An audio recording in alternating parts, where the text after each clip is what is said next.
Pour mes 40 ans, ma femme et mes enfants ont organisé une soirée, roast. Ils ont ri aux éclats pendant que mon fils lisait une liste intitulée « Les plus grands échecs de papa ». Ma fille a dit « Maman a dit que tu étais quelqu'un avant ». Ses parents ont applaudi. Même son patron s'est levé et a dit « On sait tous qui paie les factures ». J'ai souri, je n'ai rien dit et je suis parti. Le lendemain, les emails de leurs entreprises, tous hébergés sous mon nom de domaine, ont commencé à être rejetés. Je m'appelle Marc Fournier et laissez-moi vous dire quelque chose sur le fait d'avoir 40 ans que personne n'écrit sur ces cartes de vœux kitsch qu'on vend au supermarché.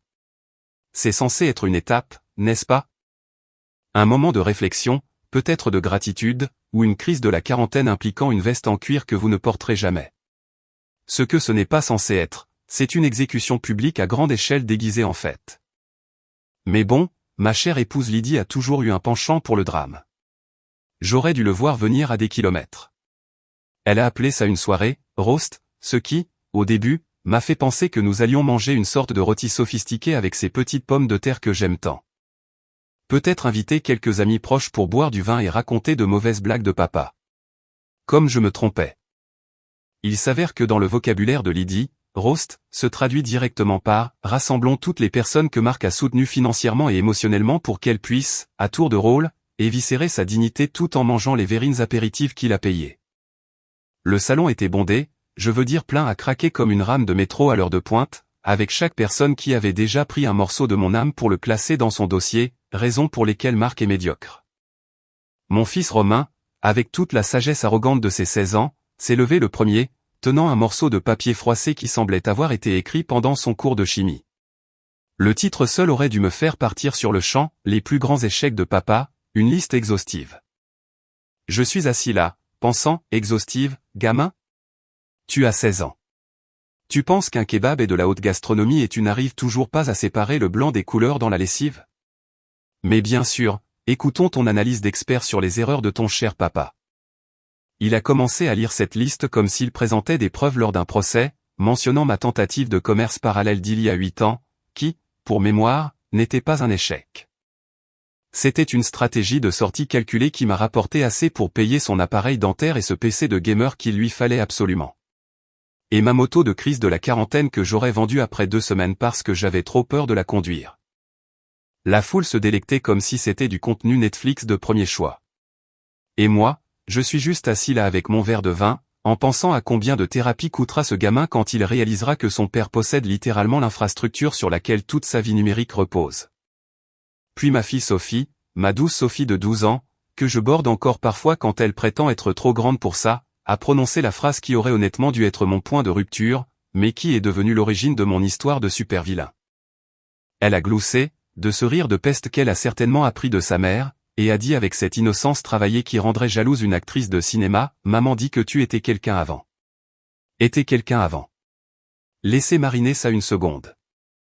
Cela vient de la gamine dont j'ai financé toute l'existence, dont les frais de scolarité privée coûtent plus cher que la plupart des voitures, dont la chambre ressemble à une explosion de magazines de mode. Et elle est debout devant 30 personnes en train de me dire que j'étais pertinent au passé, comme si j'étais une célébrité déchue s'accrochant désespérément à son quart d'heure de gloire. La salle a explosé de rire. Je parle de rire sifflant, de gens se tapant littéralement sur les genoux comme si nous étions à l'Olympia et qu'elle venait de lâcher la meilleure vanne de l'histoire de l'humour. Mais attendez, ça devient encore mieux, car apparemment, ce n'est pas seulement une affaire de famille. Non, Lydie a décidé d'inviter tout son cercle social, y compris ses parents, Gérard et Brigitte, qui m'ont traité comme un cas de charité dans lequel ils regrettent d'avoir investi depuis le premier jour de notre mariage. Ils sont assis là, sur mon canapé, celui que j'ai payé, applaudissant comme s'ils étaient au premier rang d'un comedy club. Gérard a des larmes qui coulent sur son visage à force de rire. Et Brigitte serre son collier de perles, mais de cette manière ravie où elle prend clairement son pied en regardant son gendre se faire démanteler verbalement. Ce sont les mêmes personnes qui, lorsque Lydie et moi nous sommes fiancés il y a 15 ans, m'ont pris à part pour me dire que j'avais l'air gentil, mais peut-être un peu trop ambitieux pour quelqu'un sans relation familiale. Ce qui était leur façon polie de dire que je n'étais pas né avec une cuillère en argent si loin dans le derrière que je pouvais goûter aux privilèges héréditaires. Et puis nous sommes arrivés au grand final, la pièce de résistance de ce désastre humanitaire. Le patron de Lydie, Monsieur Richard Dubois en personne, se lève, son verre de whisky tenu haut comme s'il s'apprêtait à prononcer un discours de Gaulle. Et ce type, cette légende absolue qui ne saurait pas ce qu'est l'éthique de travail même si elle faisait sa déclaration d'impôt, regarde la salle avec ce sourire suffisant et déclare « Bon, on sait tous qui paie vraiment les factures dans cette maison. » L'endroit a explosé. Je veux dire, un pandémonium absolu. Les gens se tapaient dans les mains. Quelqu'un enregistrait avec son téléphone, probablement pour le poster sur la plateforme de réseau social qui vous fait vous sentir moralement supérieur de nos jours. Et Lydie riait si fort qu'elle en reniflait, ce qu'elle ne fait que lorsqu'elle pense que quelque chose est le summum de la comédie. Tout le monde me regardait, attendant ma réaction, s'attendant à ce que je me défende, que je m'effondre, ou peut-être que je renverse une table comme dans une de ces émissions de télé-réalité bas de gamme qu'elle regarde religieusement. Au lieu de ça, j'ai juste souri. Un vrai sourire, en plus. Pas l'une de ces grimaces forcées que vous faites quand votre dentiste vous dit que vous avez besoin d'une dévitalisation et que ça va vous coûter toutes vos économies. J'ai levé mon verre en retour à Monsieur Dubois, je l'ai regardé droit dans ses yeux satisfaits et j'ai dit, avec le genre de calme qui aurait dû leur indiquer que quelque chose n'allait pas cosmiquement dans cette scène, vous avez raison, monsieur. On sait tous. Et j'ai laissé ça en suspens pendant une seconde, regardant les rires continuer, regardant ma femme rayonner de fierté pour sa fête réussie. Regardant mes enfants me regarder avec un mélange de pitié et d'embarras, et regardant mes beaux-parents échanger ce regard entendu qui disait « On a toujours su que c'était une mauviette ». Puis je me suis levé, j'ai posé mon verre sur la table basse avec le genre de précision douce qui rendrait un démineur nerveux, et je suis parti. Je suis simplement sorti de ma propre fête d'anniversaire sans un mot de plus, sans discours dramatique, sans jeter le gâteau au visage de qui que ce soit, même si la tentation était assez forte pour nécessiter une contrainte physique. Pas de cris, pas d'objets cassés, pas de finale à la « Pascal le grand frère », juste une sortie silencieuse qui les a probablement plus déconcertés que n'importe quelle crise de colère l'aurait fait. Je pouvais entendre la fête continuer derrière moi alors que je prenais mes clés et me dirigeais vers ma voiture. Probablement avec quelqu'un qui faisait une autre blague sur le fait que je ne supporte même pas une petite taquinerie. Que je suis trop sensible. Que je dois apprendre à accepter une blague. Le truc avec les blagues, cependant, c'est qu'elles ne sont drôles que quand tout le monde est dans le coup. Et ce que ma famille aimante et leur cœur de complice ne réalisaient pas, ce qu'ils ne pouvaient absolument pas savoir parce que j'avais passé 15 ans à être délibérément et stratégiquement humble à ce sujet, c'est que chaque entreprise représentée dans cette pièce. Chaque carte de visite sur cette table d'appoint, chaque adresse email que les gens utilisaient pour répondre à ce désastre, tout cela passait par les services de domaine de ma société holding. Fournier Entreprise, une société que j'ai bâtie de toutes pièces pendant qu'ils supposaient tous que j'étais juste un informaticien ennuyeux qui réparait des imprimantes ou tout autre stéréotype qu'ils m'avaient assigné. Possédait toute l'infrastructure numérique dont dépendait leur précieuse carrière. Les mêmes services de domaine qu'ils utilisaient pour leurs adresses email, leur communication client, leurs factures, toute leur existence professionnelle, tout cela tournait sur des serveurs que je contrôlais avec un niveau d'accès qui rendrait Mark Zuckerberg nerveux. En m'éloignant de ma maison, la regardant disparaître dans le rétroviseur avec toutes ces lumières allumées et tous ces gens en train de rire, j'ai ressenti une étrange sensation de calme m'envahir. Pas de la colère, pas de la peine, juste cette compréhension limpide que le lundi matin allait être absolument éducatif pour toutes les personnes impliquées. Car voici ce qu'on ne vous apprend pas en école de commerce, être sous-estimé n'est pas une faiblesse. C'est une arme. Et je venais de passer 15 ans à charger le barillet pendant que tout le monde supposait que le pistolet n'était même pas réel. Ils voulaient me roster. Très bien. Qu'ils aient leur rire, leur pique, leur moment de supériorité. Mais lundi matin, quand leurs emails cesseraient de fonctionner et que tout leur écosystème numérique s'effondrerait comme un château de cartes dans un ouragan, ils apprendraient une leçon précieuse sur qui paie vraiment les factures par ici. Et le meilleur dans tout ça? Je n'aurais pas à dire un seul mot. Les messages d'erreur parleraient pour moi. Lydie et moi étions mariés depuis 15 ans, ce qui, en termes hollywoodiens, équivaut à 3 vies. Mais dans la banlieue de la classe moyenne française, c'est censé être cette étape adorable où vous renouvelez vos vœux ou prenez une seconde lune de miel dans un complexe hôtelier hors de prix en Martinique où il vous facture 16 € pour un margarita dilué. Sauf que notre mariage n'était pas construit sur l'amour ou la passion ou toutes ces sornettes d'âme sœurs qu'on vous vend dans les comédies romantiques. Il était construit sur le pragmatisme, la commodité et le fait que lorsque nous nous sommes rencontrés, j'étais l'option sur que ses parents voulaient désespérément qu'elle choisisse après que son petit ami précédent se soit avéré être un entrepreneur pharmaceutique récréatif. Ce qui est une façon élégante de dire qu'il vendait de l'herbe depuis sa Renault Clio. Pour Gérard et Brigitte, j'étais le choix responsable, le type avec un rêve de start-up et assez d'ambition pour paraître prometteur, mais pas assez de succès pour menacer le besoin de leur fille de se sentir supérieure. J'étais leur projet, leur maison à rénover, l'équivalent humain de l'achat d'une maison dans un bon quartier qui a besoin de quelques travaux cosmétiques et d'un nouveau toit. Au début, Lydie semblait réellement intéressée par ce que je construisais, posant des questions sur l'entreprise, faisant semblant de comprendre quand j'expliquais l'infrastructure des serveurs et la gestion de domaines numériques. Hochant la tête comme si elle se souciait de l'optimisation de la bande passante et des stratégies d'acquisition de clients. Mais quelque part entre notre mariage et la naissance de notre premier enfant, Romain, je me suis transformé à ses yeux d'entrepreneur ambitieux en type ennuyeux qui était ambitieux avant que les enfants ne ruinent son potentiel. Elle adorait dire cette phrase, généralement lors de dîners ou de réunions de famille où l'humiliation maximale pouvait être atteinte. Elle penchait la tête avec cette sympathie étudiée et annonçait à qui voulait l'entendre, « Tu es si humble. » C'est presque pathétique, Marc. Et les gens riaient parce qu'apparemment, dénigrer son conjoint en public est le summum de l'humour dans les cercles sociaux de banlieue. Et je souriais simplement en prenant une autre gorgée de n'importe quelle bière artisanale qu'un banquier d'affaires avait apportée pour prouver qu'il avait du goût. La laisser avoir son moment, parce que discuter ne ferait que me faire paraître sur la défensive et lui donnerait raison. Ses parents, les illustres Gérard et Brigitte Morel, me traitaient comme un projet de sauvetage qu'il regrettait d'avoir financé environ 6 mois après l'investissement. Gérard travaillait dans l'immobilier commercial, ou du moins c'est ce qu'il faisait avant de prendre une semi-retraite pour jouer au golf 4 fois par semaine et se plaindre des impôts fonciers. Et il avait cette façon de me regarder pendant les dîners de famille comme si j'étais un portefeuille d'actions décevant qui n'avait jamais tout à fait performé comme les projections le promettaient. Brigitte était pire, honnêtement, parce qu'elle faisait ce truc où elle me tapotait la main avec sympathie et disait des choses comme « Au moins, tu as essayé, Marc », chaque fois que je mentionnais quoi que ce soit à propos du travail. Comme si, essayer, était ce trophée de participation adorable que l'on donne aux enfants qui arrivent derniers à la fête de l'école. Ils avaient tous les deux voté contre notre mariage au début. Je l'ai découvert des années plus tard, disant à Lydie que j'avais l'air instable et trop concentré sur des entreprises irréalistes.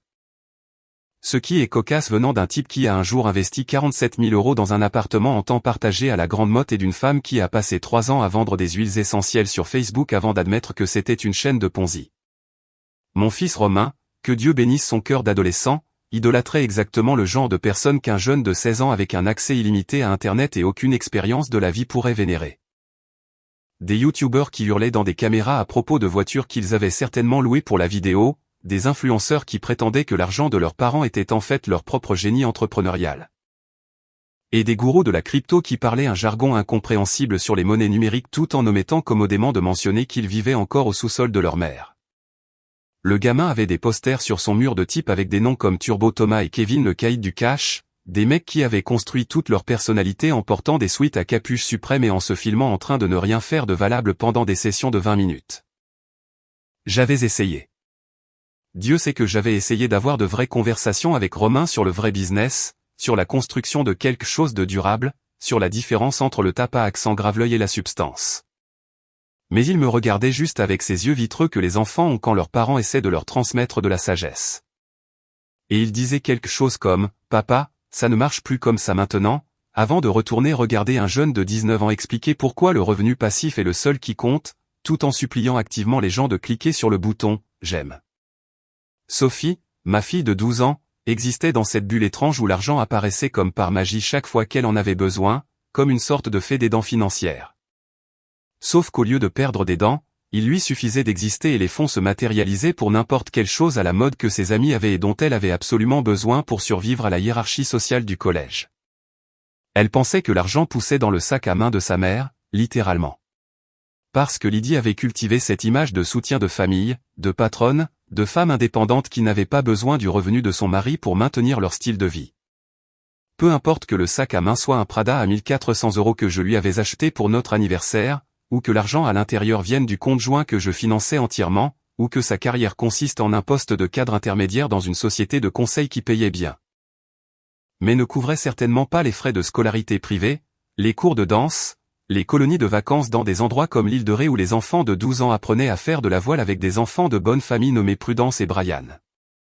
C'était moi qui payais pour absolument tout, l'hypothèque de notre maison de 4 chambres en banlieue avec le bon secteur scolaire, les mensualités du Range Rover de Lydie dont elle avait besoin parce qu'apparemment une Dacia n'était pas alignée avec sa marque personnelle. L'installation de jeux de Romain qui coûtait plus cher que ma première voiture, le traitement orthodontique de Sophie qui semblait nécessiter plus d'or que la bouche d'un rappeur, et ses abonnements au spa absolument ridicules que Lydie appelait « maintenance émotionnelle ». Comme si se faire masser 2 fois par semaine était en quelque sorte équivalent à une vraie thérapie. Je payais pour les dîners d'anniversaire de Gérard dans des steakhouse où il commandait le whisky le plus cher de la carte puis se plaignait du service. Pour les colis Amazon aléatoires de Brigitte qui arrivaient quotidiennement comme si elle maintenait personnellement Jeff Bezos en orbite. Pour les vacances en famille où je travaillais depuis la chambre d'hôtel pendant que tout le monde profitait de la plage, puis on me reprochait de ne pas être présent. Mais c'était bien, vraiment, sincèrement bien, parce que j'avais appris il y a longtemps qu'être sous-estimé est le déguisement le plus rentable que l'on puisse porter dans un monde obsédé par l'ostentation et la performance. Pendant que Lydie se vantait auprès de son club de lecture de sa trajectoire de carrière, du mentorat de son patron et du fait qu'elle était vraiment le ciment qui tenait notre famille ensemble financièrement, je gérais tranquillement une société holding qui générait des sources de revenus qu'elle ne pouvait même pas concevoir. Pendant que Gérard me sermonnait sur le fait de prendre ma carrière au sérieux et peut-être de m'intéresser à l'immobilier, parce qu'apparemment c'est là que se faisait le vrai argent. Je diversifiais des portefeuilles d'investissement et acquérais des actifs numériques qui feraient passer ces transactions immobilières commerciales pour de l'économie de stand de limonade. Pendant que Brigitte partageait ses tableaux Pinterest sur les dîners de famille économiques et les astuces pour économiser de l'argent, clairement dirigée vers moi avec toute la subtilité d'un TGV. Je concluais des contrats avec des entreprises du CAC 40 qui avaient besoin des services exacts que ma firme fournissait. Le truc quand on joue sur le long terme, c'est qu'il faut être à l'aise avec le fait que les gens pensent que vous perdez à court terme. Et j'étais devenu si à l'aise avec ça que c'était devenu une seconde nature. Laissez-les penser que j'étais le mari ennuyeux qui avait atteint son apogée dans la vingtaine et n'avait jamais vraiment compris comment passer au niveau supérieur. Laissez-les croire que Lydie était la superstar et que j'étais juste le personnage de fond, solidaire mais finalement oubliable, de son histoire à succès.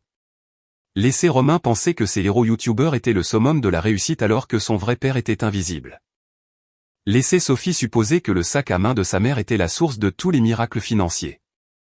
Laissez Gérard et Brigitte maintenir leur fantasme selon lequel leur fils était marié en dessous de sa condition et faisait héroïquement de son mieux dans une situation médiocre.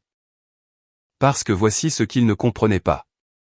Ce qu'ils ne pouvaient absolument pas saisir avec leur évaluation superficielle du succès basée sur les titres de poste, la taille des bureaux et qui conduisait la voiture la plus tape à accent grave-l'œil aux réunions parents-professeurs. Je n'avais rien à prouver à personne. Je n'avais pas besoin de la validation, de la reconnaissance, de l'aveu public de mes réalisations. J'avais bâti un empire si discrètement que personne ne réalisait même qu'il se tenait dedans. Et cette invisibilité valait plus que n'importe quelle louange ou respect qu'il pouvait offrir. Être sous-estimé signifiait que les gens sous-estimaient ce dont vous étiez capable. Et quand ils réalisaient enfin leur erreur, quand le rideau se levait et que la réalité leur claquait au visage, la valeur du choc à elle seule valait 15 ans à jouer le mari humble et inoffensif. Alors oui, ils pouvaient avoir leurs blagues, leur supériorité et leurs petits moments où ils avaient l'impression d'avoir compris la hiérarchie de notre dynamique familiale. Ils pouvaient se féliciter d'être mariés au vrai soutien de famille, d'avoir la fille qui réussit, d'élever des enfants qui savaient que leur père ne faisait que prendre de la place sur la photo de famille. Tout allait bien pour moi, parce que lundi matin arrivait comme un train de marchandises qu'ils n'entendaient même pas approcher. Et quand ils frapperaient, toute leur compréhension de qui était réellement Marc Fournier volerait en éclats comme du verre bon marché, et je serais là pour balayer les morceaux avec un sourire qui disait « Je vous l'avais bien dit », sans avoir à prononcer un seul mot.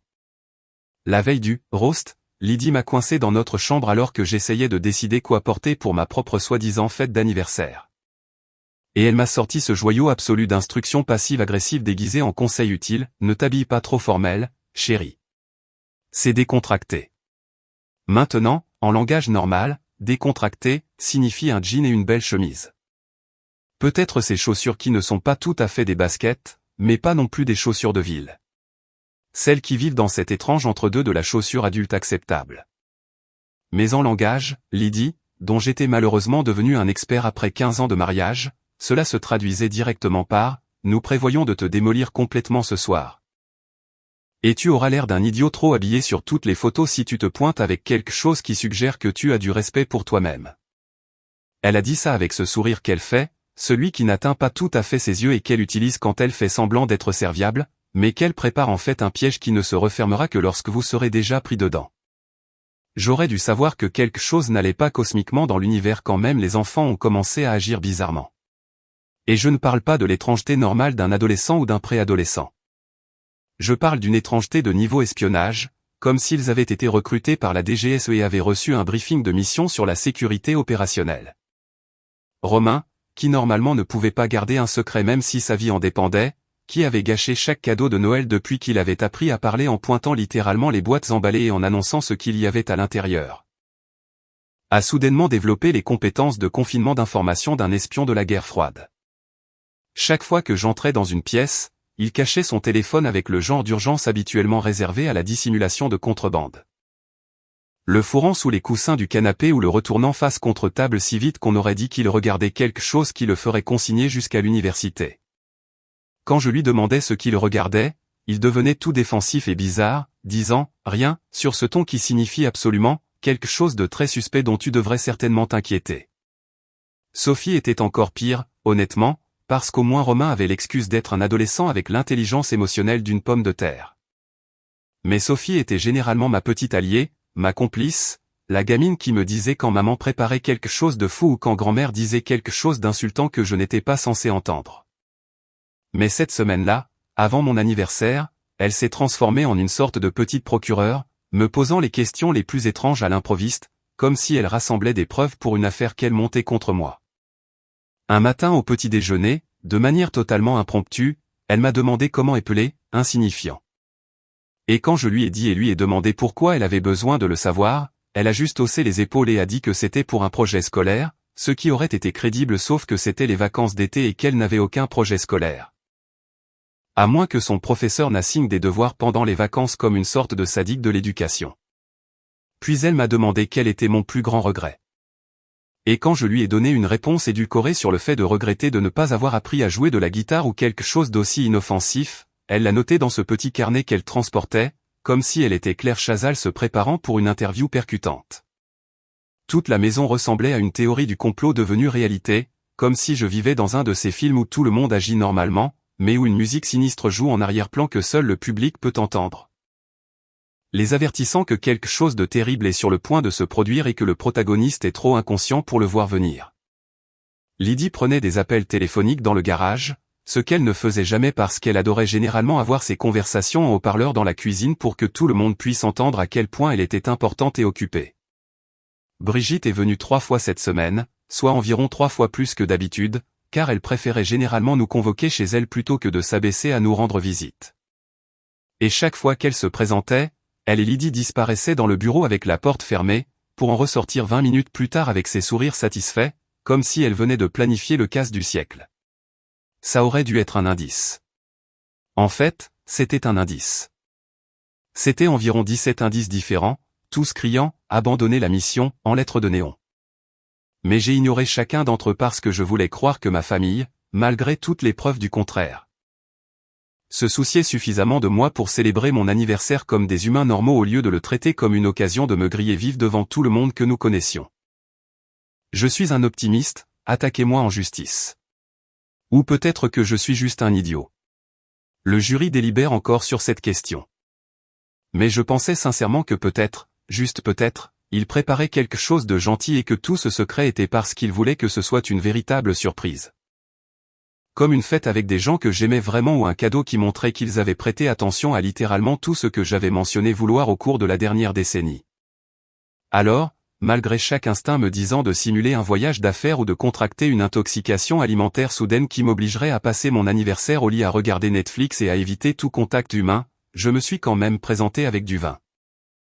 Des cadeaux pour les enfants même si c'était mon anniversaire, parce qu'apparemment je suis masochiste, et ce sens de l'optimisme absolument délirant qui ferait passer Pollyanna pour une pessimiste. J'ai acheté du vin cher, en plus.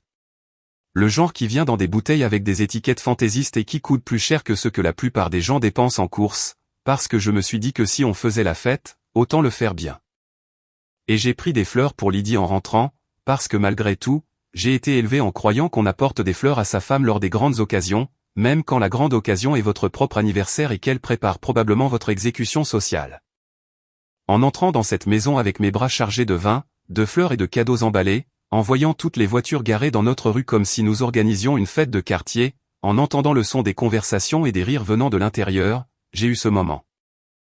Ce bref moment fugace où j'ai pensé que peut-être je m'étais trompé sur tout. Peut-être qu'il tenait vraiment à moi.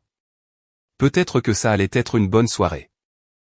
Ce moment a duré environ 4 secondes, le temps qu'il m'a fallu pour franchir la porte d'entrée et voir la présentation PowerPoint en attente sur notre téléviseur avec la diapositive de titre indiquant « Papa, une histoire tragique, en police comique 100 », ce qui est non seulement insultant, mais aussi un crime contre la typographie qui devrait être puni par la loi. C'est là que j'ai su. C'est là que chaque interaction étrange de la semaine passée s'est mise en place comme un puzzle révélant l'image de ma propre fin. Et j'ai réalisé que lorsque votre famille dit « On t'a préparé une surprise », parfois la surprise n'est pas une fête ou un cadeau ou une célébration sincère de votre existence. Parfois, la surprise, ce sont vos propres funérailles menées sous forme de blagues pendant que vous êtes encore en vie pour en faire l'expérience, comme un épisode tordu d'une sitcom où les rires enregistrés jouent par-dessus votre douleur et tout le monde trouve ça hilarant sauf vous. Mais il était alors trop tard pour s'échapper, trop tard pour simuler une urgence ou prétendre que j'avais oublié quelque chose au bureau. Parce que tout le monde m'avait vu entrer, ils se tournaient tous pour me regarder avec ces visages expectatifs. Et Lydie marchait déjà vers moi avec ce sourire qui aurait dû être accompagné d'un avertissement de danger, disant « Joyeux anniversaire, chérie », sur un ton qui signifiait essentiellement « Bienvenue à ton exécution, j'espère que tu es prêt à mourir ».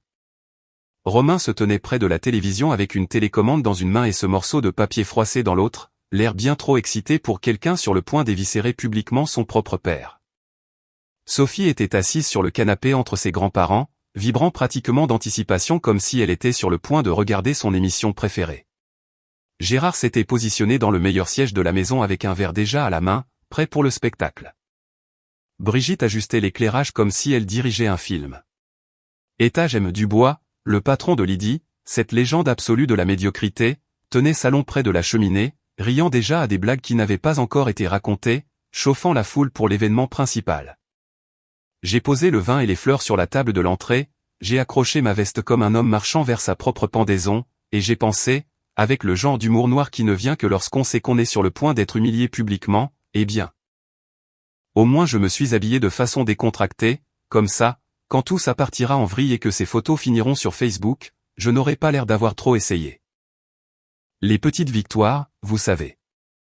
Parfois, c'est tout ce qu'on a, le prix de consolation de savoir que lorsque votre famille vous anéantit, au moins votre tenue était appropriée pour l'occasion.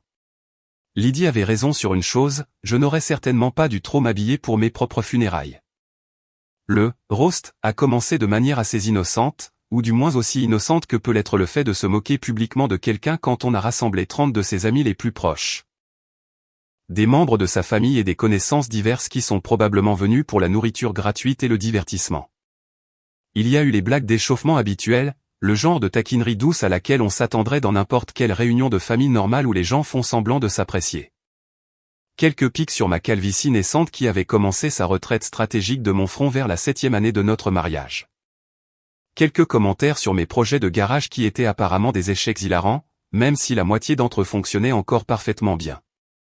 Et la moquerie obligatoire sur mon « dad baudet » que, pour mémoire, j'avais gagné grâce à des années de grignotage dû au stress en construisant une entreprise qui finançait le style de vie de tout le monde. Alors, peut-être un peu de respect pour le physique qui a payé vos courses bio et vos abonnements au yoga. J'étais assis là, dans ce que je pensais être mon espace sûr, mon fauteuil préféré qui s'était moulé à la forme de mon corps au fil des ans, sirotant un verre de ce vin cher que j'avais bêtement apporté, et je pensais, d'accord ? Ce n'est pas si mal. C'est gérable. Je peux survivre à quelques taquineries légères sur mes cheveux, mes projets du week-end et le fait que je porte parfois des chaussettes avec des sandales parce que le confort est plus important que la mode quand on atteint 40 ans. Mais ensuite Lydie, ma femme bien-aimée de 15 ans, la femme qui a promis de m'aimer et de me chérir dans la maladie et la santé, et apparemment aussi dans l'humiliation publique, a décidé qu'il était temps de passer à la vitesse supérieure en sortant un diaporama. Une véritable présentation PowerPoint formatée professionnellement sur laquelle elle avait clairement passé plus de temps que sur nos 3 dernières célébrations d'anniversaire de mariage combinées. La diapositive de titre est apparue sur notre téléviseur de 70 pouces que j'avais acheté lors du Black Friday spécifiquement pour que nous puissions avoir des soirées cinéma en famille, et elle affichait en lettres grasses qui se sont gravées dans mes rétines, marque au fil des ans. De l'espoir au désespoir. Elle avait même inclus un sous-titre qui disait « Un voyage photographique du déclin », avec un petit emoji d'un homme qui hausse les épaules, parce qu'apparemment, même nos symboles de communication numérique étaient dans le coup. La pièce est devenue absolument silencieuse pendant environ une demi-seconde avant d'éclater en une vague de rires anticipés. Ce genre de bruit de foule spécifique qui se produit lorsque les gens savent qu'ils sont sur le point d'assister à quelque chose de spectaculairement gênant et qu'ils se préparent déjà à trouver ça hilarant avant même que la chute ne tombe. Lydie se tenait là avec la télécommande comme si elle était Steve Jobs dévoilant l'iPhone, cliquant sur des diapositives qu'elle avait organisées chronologiquement pour montrer ma prétendue détérioration, de jeune entrepreneur prometteur à l'échantillon décevant que j'étais devenu à ses yeux. Il y avait des photos de moi de nos débuts, quand j'avais encore une chevelure complète et que je n'avais pas encore développé les rides de stress permanentes autour de mes yeux. Légendé avec des choses comme, à l'époque où il avait des rêves, et, Marc avant l'hypothèque croyait encore que tout était possible. Puis sont venues les photos de mariage avec des légendes comme, elle a dit oui même si ses parents ont dit non, et, le début de la fin, ce qui, honnêtement, aurait dû me faire plus de mal. Mais j'étais devenu si insensible à sa cruauté désinvolte que ça a juste rebondi comme si j'avais développé un gilet pare-balles émotionnel. Les diapositives ont progressé à travers notre mariage comme un flipbook déprimant, chaque image soigneusement sélectionnée pour me faire paraître aussi pathétique que possible. Il y en avait une de moi essayant de réparer notre évier avec la légende, pensait qu'il était bricoleur. A inondé la salle de bain à la place. Peu importe que j'ai effectivement réparé l'évier, et que l'inondation ait été minime et nettoyée en 10 minutes. Il y avait une photo de moi avec cette moto que j'ai achetée pendant ce que Lydie aimait appeler ma phase de « crise de la quarantaine », légendée, vendue après 2 semaines parce que ça fait peur. Ignorant complètement le fait que je l'ai vendue parce que Sophie pleurait chaque fois que je quittais la maison dessus, pensant que j'allais mourir dans un accident de feu. Et être un bon père signifiait apparemment se faire humilier pour avoir priorisé le bien-être émotionnel de ma fille plutôt que d'avoir l'air cool sur une Harley. Romain a pris la scène métaphorique suivante, se levant avec ce papier froissé que je l'avais vu caché toute la semaine. Et le gamin s'est transformé en une sorte de comédien amateur, lisant ses remarques préparées comme s'il donnait une conférence sur le sujet de la déception paternelle. Son papier était intitulé « Les plus grands échecs de papa, une liste exhaustive ». Et je veux que vous compreniez que le mot « exhaustive » portait une lourde charge dans ce titre. Car ce jeune de 16 ans qui ne pouvait même pas se souvenir de sortir les poubelles sans qu'on le lui demande 17 fois avait apparemment documenté chaque moment de ma vie qu'il jugeait indigne de respect. Il a commencé avec des puces, de vraies puces, comme s'il s'agissait d'une présentation d'entreprise, en commençant par « échec de l'entreprise parallèle », qui faisait référence à une entreprise de conseil en technologie que j'avais dirigée il y a 8 ans et qui avait en fait réalisé un solide bénéfice avant que je ne l'intègre stratégiquement dans ma plus grande entreprise. Mais bien sûr, Romain, appelons ça un échec parce que ça n'a pas été couvert par Madine ou toute autre mesure de succès que tu as décidé d'importer. Il a parcouru sa liste avec une prestation théâtrale qui suggérait qu'il s'était entraîné devant le miroir, se filmant probablement pour ses stories Instagram ou toute autre plateforme de médias sociaux que les jeunes utilisaient pour documenter leurs moindres pensées. Moto de la crise de la quarantaine vendue après 2 semaines, a fait une autre apparition, car apparemment c'était une source infinie de comédie pour cette famille, suivie de « porte encore des tonnes avec un jean ». Ce qui ressemblait à une attaque personnelle contre mes choix vestimentaires qui, honnêtement, ne méritaient pas ce niveau d'examen, et « pense que Facebook est toujours cool », ce qui était tout simplement factuellement incorrect car je n'ai jamais pensé que Facebook était cool. Je l'utilisais juste pour rester en contact avec de vieux amis de fac et partager occasionnellement des photos d'événements familiaux que personne n'appréciait clairement. La foule se délectait de tout ça comme si Romain était Jamel Debbouze à son apogée. Les gens essuyaient littéralement des larmes de leurs yeux. Et je pouvais voir Gérard sur le canapé, complètement mort de rire, se tapant la cuisse à plusieurs reprises comme s'il avait découvert la chose la plus drôle jamais dite dans l'histoire de l'humanité. Brigitte serrait son verre de vin à 2 mains, le visage rouge de rire. Et elle n'arrêtait pas de me regarder comme pour s'assurer que j'étais bien témoin de ma propre destruction. Comme si elle voulait la confirmation que je comprenais à quel point tout le monde trouvait mon existence hilarante.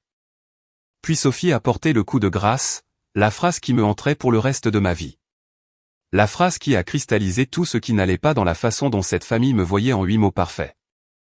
Elle s'est levée sur le canapé, littéralement, comme si elle donnait un discours lors d'un rassemblement politique. Et avec cette prestation étudiée qui suggérait que Lydie l'avait coachée plusieurs fois pour obtenir le bon timing, elle a annoncé à toute la salle de sa douce voix de 12 ans, ce qui a rendu la chose encore plus blessante, maman dit que tu étais quelqu'un avant. Était quelqu'un avant. Passé. Histoire ancienne. Comme si j'étais un ancien athlète déchu qui avait atteint son apogée au lycée et passait le reste de sa vie à revivre des jours de gloire depuis longtemps estompés dans l'insignifiance. La salle n'a pas seulement ri. Elle a explosé. Je parle de chaos absolu. Les gens étaient pliés en deux. Quelqu'un est même tombé de sa chaise. Gérard faisait ce bruit de sifflement comme s'il ne pouvait plus respirer. Et Lydie se tenait là, l'air si fier de notre fille pour avoir sorti cette phrase, rayonnante comme si Sophie venait de gagner un prix Pulitzer pour les vannes assassines.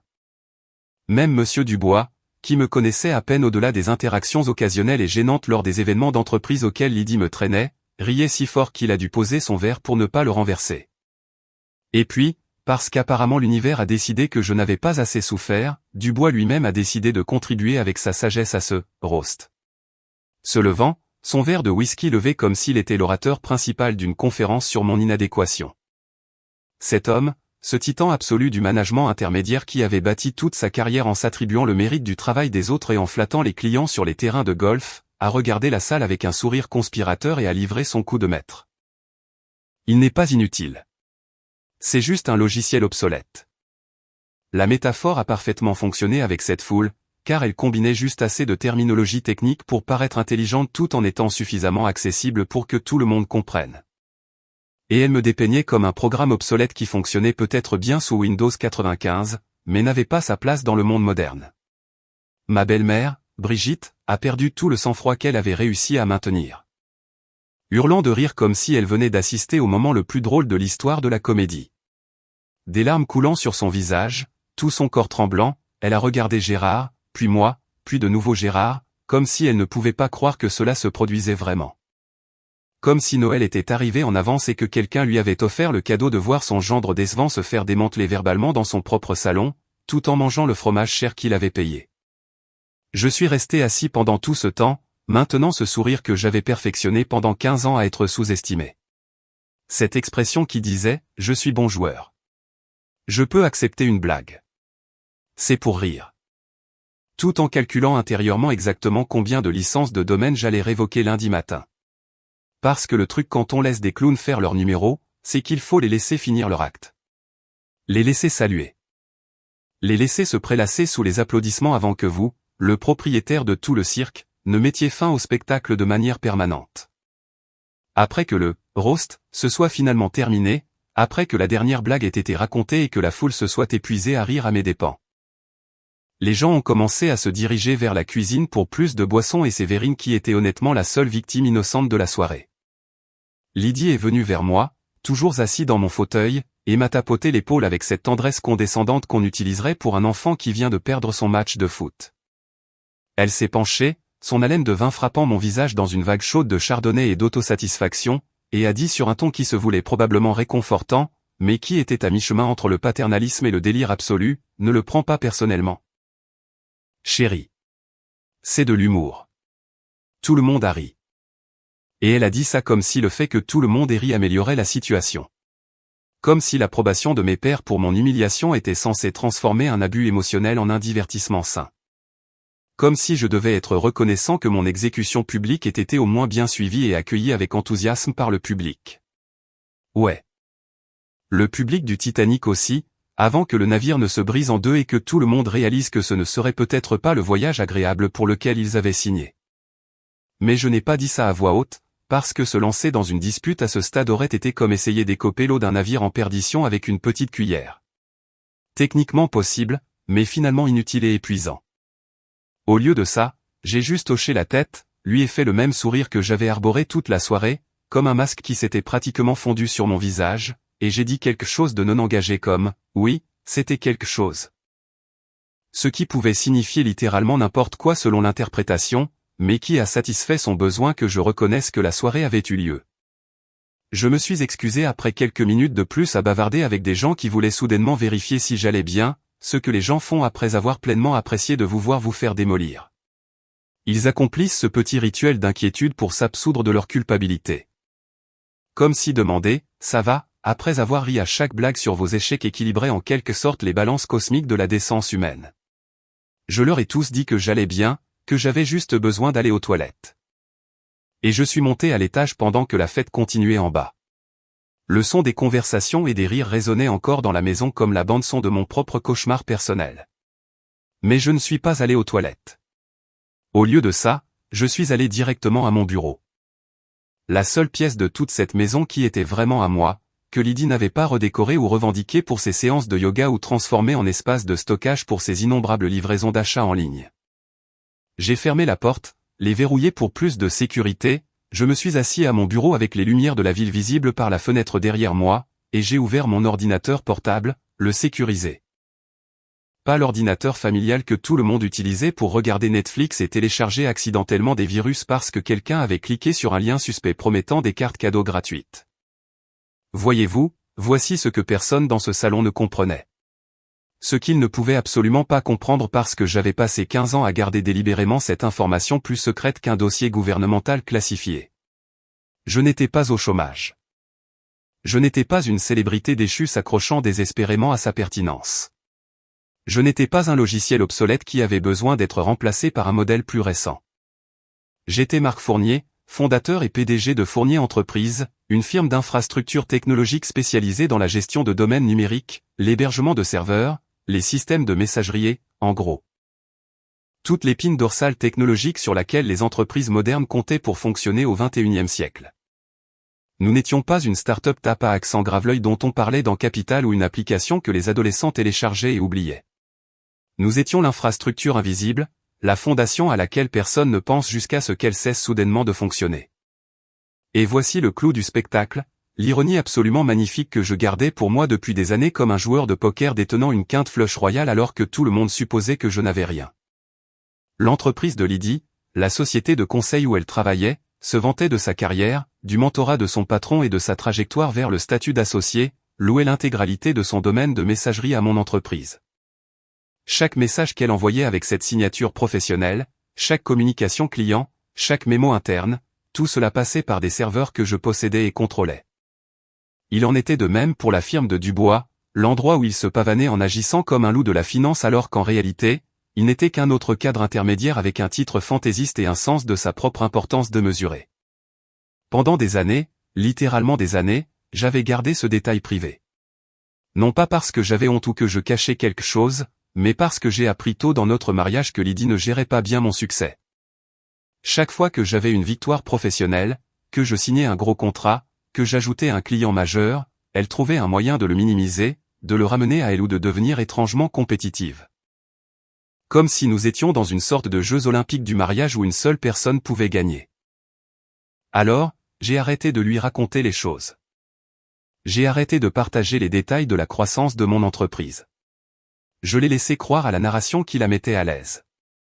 Et cette narration impliquait apparemment que j'étais cette figure inoffensive et maladroite qui avait de la chance qu'elle l'ait épousée, car sinon, qui sait ce qui serait arrivé au pauvre et pathétique Marc.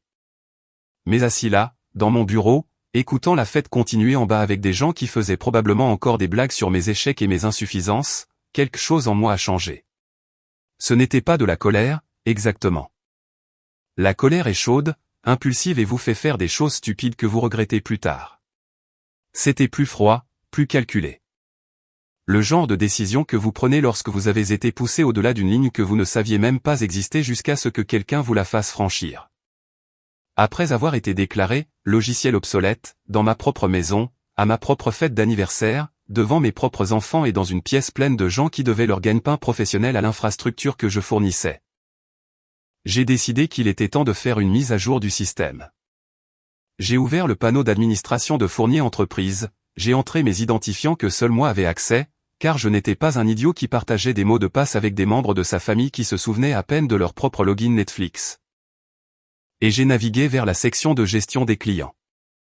Ils étaient là, listés parmi des centaines d'autres entreprises, Dubois Conseil et Associés et Morel et Associés, la firme de Lydie où elle travaillait depuis 7 ans, gravissant les échelons et bâtissant sa réputation pendant que je restais prétendument à la maison à être insignifiant.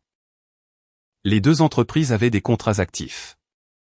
Les deux étaient à jour dans leur paiement jusqu'à la fin de l'année. Les deux dépendaient entièrement de mes systèmes pour leurs opérations quotidiennes. J'ai regardé ces profils de compte pendant longtemps, probablement plus longtemps que nécessaire. Mais ce n'était pas le genre de décision que l'on prend impulsivement, même quand on est justifié de la prendre. C'était le genre de mouvement qui aurait des conséquences, des effets d'entraînement, le genre d'action que l'on ne pouvait pas annuler une fois qu'elle était faite. Mais ensuite, j'ai entendu des rires d'en bas, quelqu'un racontant une autre histoire sur quelque chose de stupide que j'avais fait. Et j'ai pensé à Sophie disant que j'étais quelqu'un, avant, comme si ma pertinence avait expiré il y a des années. Et j'ai pensé à la liste des échecs de Romain. Et j'ai pensé à Lydie me tapotant l'épaule et me disant de ne pas le prendre personnellement pendant que 30 personnes digéraient la valeur de divertissement de mon humiliation. Alors j'ai cliqué sur le compte de Dubois Conseil et Associés en premier, j'ai navigué vers leurs paramètres de service, et j'ai changé leur statut de « actif » à « suspendu en attente de révision ». Puis j'ai fait de même pour Morel et Associés. Je n'ai rien supprimé, je n'ai pas détruit de données, je n'ai rien fait qui pourrait nuire à qui que ce soit de manière permanente. J'ai juste éteint les lumières, verrouillé les portes et je suis parti. Leurs emails cesseraient de fonctionner. Leur communication client serait rejetée. Toute leur infrastructure numérique s'éteindrait comme si quelqu'un avait débranché la prise de leur existence professionnelle. Et la partie magnifique, la justice poétique absolue de tout cela, c'est que lorsqu'ils appelleraient le support technique pour savoir ce qui s'était passé, lorsqu'ils exigeraient des réponses sur la raison pour laquelle tout avait cessé de fonctionner, lorsqu'ils chercheraient frénétiquement des solutions pour remettre leur système en ligne, chaque ticket d'assistance serait directement acheminé vers moi. Parce que j'étais l'administrateur, le propriétaire, le gars qui contrôlait si leurs entreprises fonctionnaient ou s'effondraient. J'ai sauvegardé les modifications, fermé l'ordinateur portable et je suis resté assis là, dans l'obscurité de mon bureau, pendant quelques minutes, laissant le poids de ce que je venais de faire s'installer sur moi comme une couverture. Demain matin, enfin, techniquement lundi matin, car personne ne vérifie ses emails professionnels le dimanche s'il peut l'éviter, allait être absolument éducatif pour toutes les personnes impliquées. Ils voulaient me roster parce que j'étais insignifiant. Très bien. Voyons à quel point ils se sentiraient pertinents lorsque toute leur infrastructure professionnelle disparaîtrait et que la seule personne qui pourrait la restaurer serait le logiciel obsolète, qu'ils avaient passé une soirée à moquer. Je suis retourné en bas, j'ai rejoint la fête comme si de rien n'était, j'ai souri à travers quelques conversations de plus, j'ai remercié les gens d'être venus alors qu'ils commençaient à partir. Et j'ai joué le rôle du mari et père de bonne humeur qui pouvait accepter une blague et ne gardait pas de rancune. Et personne ne s'est douté de rien, parce que c'est ce à quoi je les avais habitués. L'inoffensif Marc, qui encaisse les coups et passe à autre chose, qui ne fait pas de vagues, qui accepte sa place dans la hiérarchie familiale sans se plaindre. Mais lundi arrivait comme un TGV, et ils étaient tous debout sur les voies en train de prendre des selfies, complètement inconscients de ce qui allait les frapper. Le dimanche soir, après que le dernier invité soit enfin parti et que la maison soit silencieuse, à l'exception du bruit de Lydie chargeant le lave-vaisselle en fredonnant quelque chose qui semblait suspicieusement joyeux pour quelqu'un qui venait d'orchestrer l'humiliation publique de son mari. J'ai fait un petit sac avec l'essentiel, ordinateur portable, chargeur, quelques vêtements de rechange, mes bons écouteurs et ce livre que je voulais lire depuis 6 mois mais pour lequel je n'avais jamais eu le temps. Car apparemment être le distributeur de billets de tout le monde est un travail à plein temps. Je me suis déplacé silencieusement, méthodiquement, comme si je désamorçais une bombe plutôt que de simplement rassembler quelques chemises et articles de toilette, parce que la dernière chose dont j'avais besoin était que Lydie pose des questions sur pourquoi je faisais mes bagages, où j'allais. Ou si c'était une sorte de déclaration dramatique sur mes sentiments blessés. J'ai laissé une note sur le comptoir de la cuisine, juste à côté de la machine à café, où je savais qu'elle la verrait à la première heure le matin, car la relation de Lydie avec la caféine était plus engagée que sa relation avec moi. La note était simple, juste 6 mots qui contenaient en quelque sorte 15 ans de sentiments refoulés et de déceptions accumulées, merci pour les rires. Parti pour un moment. Pas d'explication, pas d'adresse de réexpédition, pas de manifeste émotionnel sur la façon dont il m'avait blessé ou franchi une ligne ou m'avait fait me sentir petit. Juste une reconnaissance désinvolte que quelque chose avait changé, livré avec la même énergie que quelqu'un qui laisse un pourboire dans un restaurant pour un service médiocre. J'ai conduit jusqu'en ville, à l'hôtel Régence Étoile, cet hôtel-boutique qui accueillait les voyageurs d'affaires, les gens ayant des liaisons et, apparemment, les hommes d'âge moyen en pleine crise émotionnelle tardive après avoir été humiliés par leur propre famille. La réceptionniste de nuit n'a même pas sourcillé quand je me suis enregistré à 23h30 un dimanche soir avec juste un sac de sport et une mallette d'ordinateur. probablement parce qu'elle avait vu des choses plus étranges pendant le service de nuit qu'un type s'échappant de sa propre vie pour quelques jours. Ma chambre était au 14e étage avec une vue sur la ville qui était en fait assez décente si on ignorait le fait que je la regardais seule pendant que ma famille dormait paisiblement dans la maison que je payais, ne remarquant probablement même pas encore mon absence. Je n'ai pas beaucoup dormi cette nuit-là. En partie parce que les lits d'hôtel sont toujours soit trop mous, soit trop durs et jamais tout à fait corrects, peu importe le nombre d'étoiles de l'endroit, mais surtout parce que je regardais l'horloge se rapprocher de lundi matin comme un enfant la veille de Noël. Sauf qu'au lieu de cadeaux, j'anticipais un chaos d'entreprise. J'avais tout programmé pour se déclencher à 8 heures précises, juste au moment où les gens commençaient généralement à se connecter à leur système, à vérifier leurs emails, à se préparer pour leur semaine. Complètement inconscient que toute leur infrastructure numérique était sur le point de disparaître comme si elle avait été effacée d'un claquement de doigts par Thanos en costume d'affaires. Mon téléphone a commencé à exploser à exactement 8h15, ce qui signifiait que les gens avaient essayé de se connecter, avaient échoué, avaient réessayé en pensant qu'ils avaient peut-être mal tapé leur mot de passe, avaient de nouveau échoué, avaient commencé à paniquer. Puis avaient entamé la phase de contact désespéré où ils contactaient quiconque pourrait avoir des réponses. Lydie a appelé la première, ce qui était logique car elle était toujours la plus matinale de la maison. Le genre de personne qui croyait sincèrement que se réveiller à 6 heures du matin vous rendait moralement supérieur aux gens qui aimaient dormir jusqu'à une heure raisonnable. J'étais assis au bureau de la chambre d'hôtel avec mon café, un café plutôt bon d'ailleurs, bien meilleur que la Nespresso que nous avions à la maison, et j'ai juste regardé son nom clignoter sur mon écran. Le laissant sonner jusqu'à la messagerie vocale parce que je n'étais pas tout à fait prêt pour cette conversation. Elle a rappelé immédiatement, parce que la génération de Lydie croyait encore que si quelqu'un ne répondait pas la première fois, la solution était d'appeler à plusieurs reprises jusqu'à ce qu'il le fasse, comme si la persistance pouvait d'une manière ou d'une autre changer le résultat. Cette fois, j'ai répondu, en prenant ma voix la plus désinvolte, comme si je passais un lundi matin normal et que je n'avais certainement pas systématiquement mis hors service toute l'infrastructure numérique de son entreprise 12 heures plus tôt. « Salut, quoi de neuf ?» ai-je dit, et je pouvais entendre la panique à peine contenue dans sa voix quand elle a répondu, ce ton spécifique que les gens prennent lorsque leur vie professionnelle est en train de s'effondrer et qu'ils essaient de garder leur sang-froid.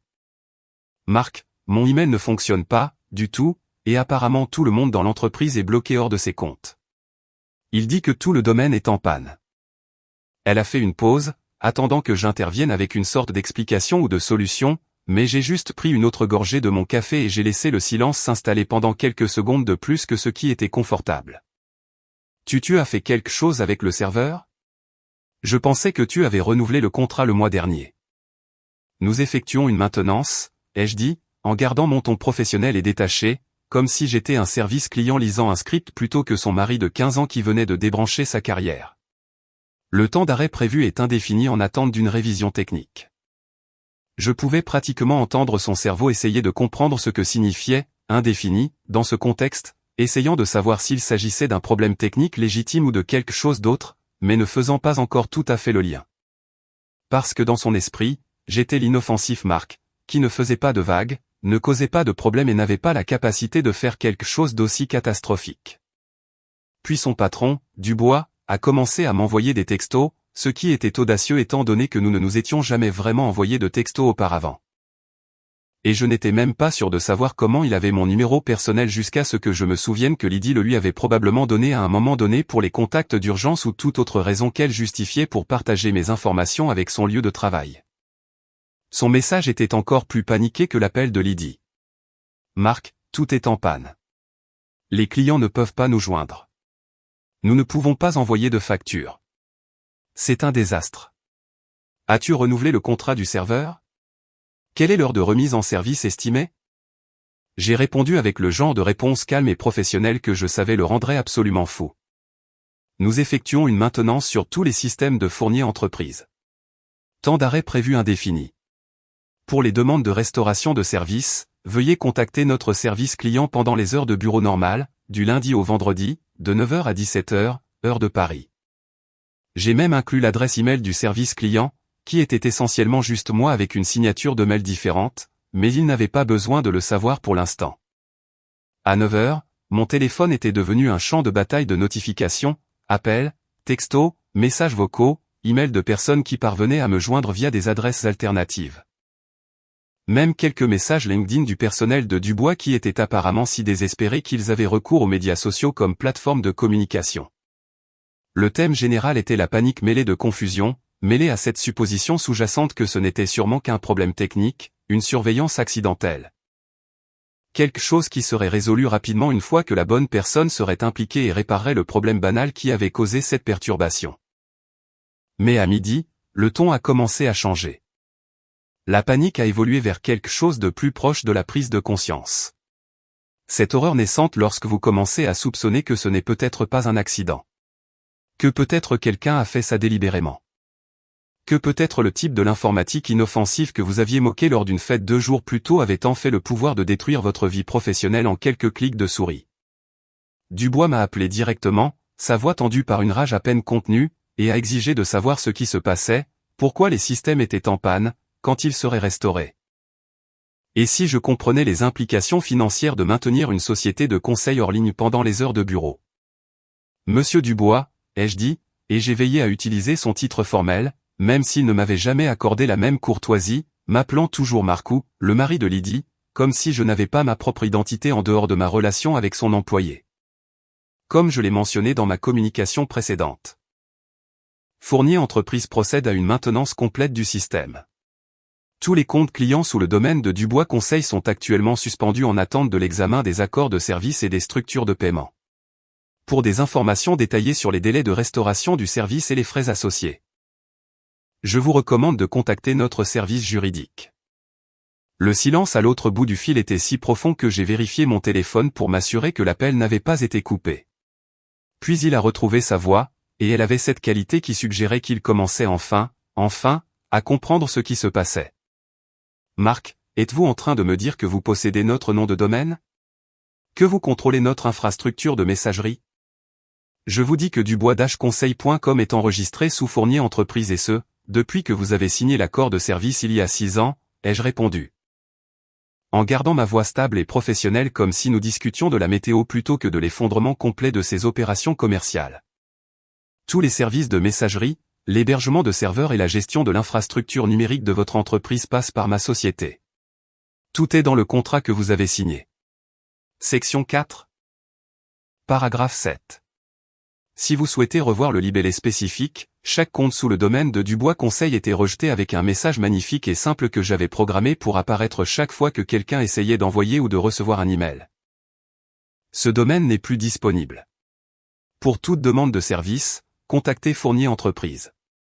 C'était l'erreur 404 la plus satisfaisante de toute ma vie, regardant en temps réel leur présence numérique s'évaporer comme si elle n'avait jamais existé, comme si quelqu'un les avait effacés d'Internet avec l'efficacité d'un tueur à gages professionnel. Sauf qu'au lieu de balles, j'avais utilisé un accès administratif et une très bonne compréhension des protocoles d'enregistrement de domaine.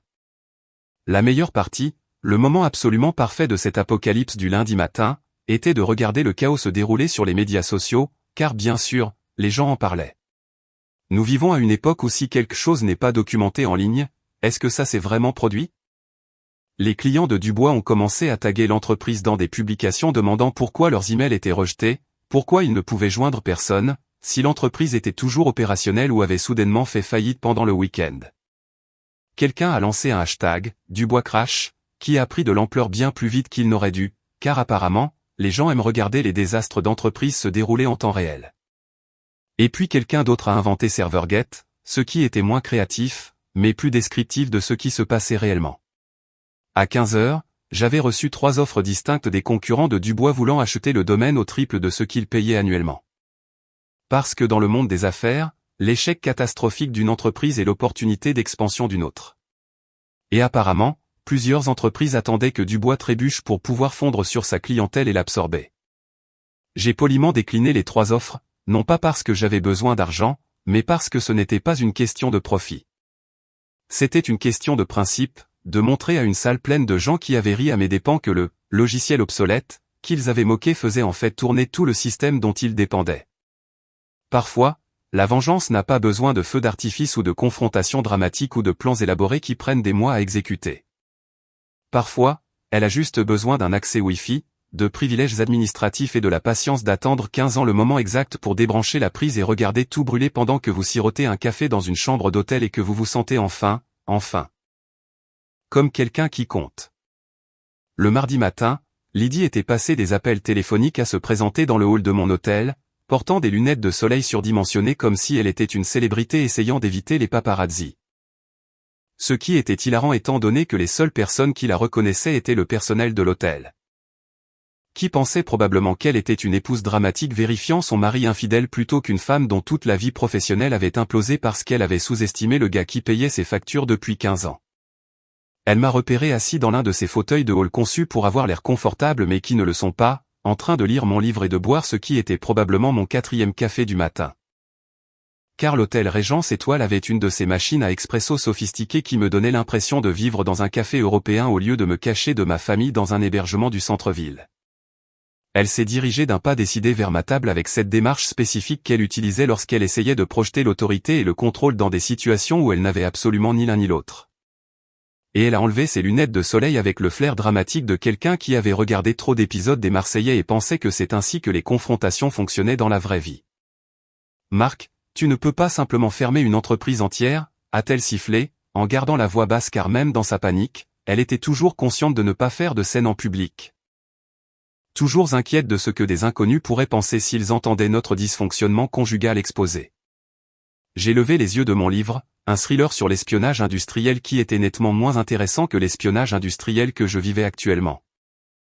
Et je lui ai offert le genre de sourire calme que je savais la rendrait absolument folle parce qu'il suggérait que j'étais complètement imperturbable face à sa détresse. Bien sûr que je peux, ai-je dit simplement, marquant ma page et posant le livre sur la table comme si nous avions tout le temps du monde pour en discuter. Elle m'appartient. J'ai pris une autre gorgée de mon café, laissant ces 3 mots flotter dans l'air entre nous comme une grenade dégoupillée, attendant juste qu'elle traite pleinement ce que je venais de dire. Elle a cligné des yeux, son maquillage parfaitement appliqué ne cachant pas tout à fait les cernes sous ses yeux qui suggéraient qu'elle n'avait pas bien dormi depuis le début de l'apocalypse des emails. Et j'ai regardé son visage passer par plusieurs émotions en succession rapide, confusion, incrédulité, colère, puis enfin une prise de conscience rampante qu'elle ne connaissait peut-être pas son mari aussi bien qu'elle le pensait. « Tu quoi ?» a-t-elle dit, et sa voix avait monté d'environ une octave. Ce qui arrive quand les gens essaient de traiter une information qui ne correspond pas à leur compréhension de la réalité. Vérifiez l'enregistrement, ai-je dit, en m'adossant à ma chaise et en croisant les bras dans une posture que je savais avoir l'air détendue, mais qui était en fait juste moi m'empêchant physiquement de dire quelque chose que je regretterais plus tard. Parce que malgré tout, malgré le « roast » et l'humiliation et les années à être traité comme un personnage secondaire dans l'histoire de quelqu'un d'autre, je ne voulais pas vraiment détruire complètement Lydie. Je voulais juste qu'elle comprenne que les actions ont des conséquences et que sous-estimer les gens est un jeu dangereux. Fournier-entreprise.fr.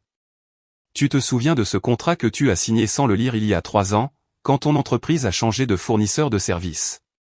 C'était l'accord de licence. Je ne suis pas juste un fournisseur qu'ils ont engagé. Je suis le fournisseur, le seul fournisseur. Le gars qui possède toute l'infrastructure sur laquelle leur entreprise fonctionne. Son visage est devenu pâle. Cette nuance spécifique de blanc que les gens prennent lorsqu'ils réalisent qu'ils ont fait une erreur catastrophique et qu'il n'y a pas de moyen facile de la réparer. Comme lorsque vous envoyez accidentellement un email à la mauvaise personne ou que vous réalisez que vous avez médit de quelqu'un qui se tenait juste derrière vous tout le temps.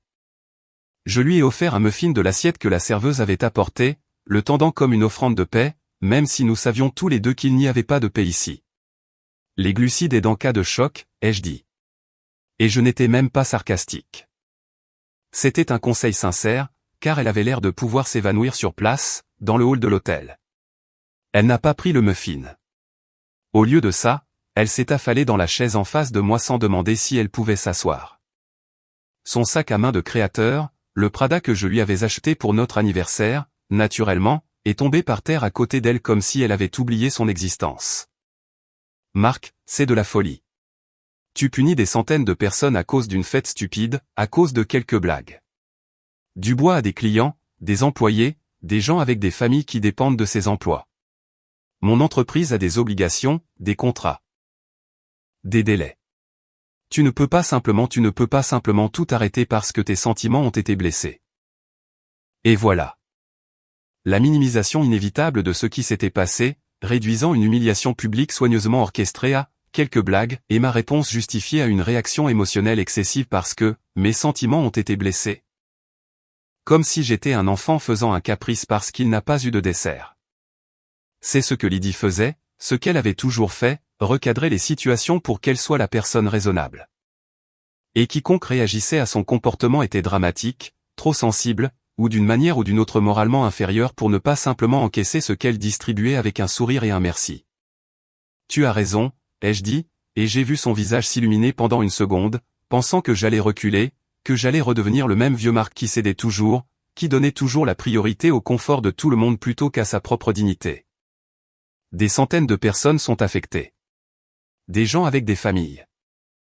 Des hypothèques et des vies réelles qui ne tournent pas autour de la moquerie de leurs conjoints lors de fêtes d'anniversaire. Peut-être que Dubois aurait dû y penser avant de se lever dans mon salon et de dire à tout le monde qu'il sait qui paie vraiment les factures. Impliquant que je suis une sorte de poids mort financier alors qu'en réalité, toute son entreprise existe grâce à une infrastructure que j'ai construite et que je maintiens. Pendant ce temps, les médias sociaux s'en donnaient à cœur joie avec toute cette situation, car apparemment, les effondrements d'entreprises sont un divertissement de premier choix quand vous n'êtes pas celui qui les subit. Le hashtag Dubois Crash était passé de quelques publications de clients confus à un phénomène entier où les gens partageaient des histoires sur leurs propres patrons terribles et leurs humiliations au travail, transformant Dubois en un symbole de l'arrogance d'entreprise recevant son juste retour. Quelqu'un avait fait un mème en utilisant l'image du chien, dit Sisfine, assis dans une pièce en feu. Sauf qu'ils avaient photoshopé le visage de Dubois sur le chien et l'avaient légendé, quand tu te moques du type de l'informatique qui possède ton nom de domaine. Et il avait été partagé environ 50 000 fois en 24 heures. Servergate était en tendance localement, avec des journalistes économiques des publications de second rang de la ville qui cherchaient à obtenir des commentaires.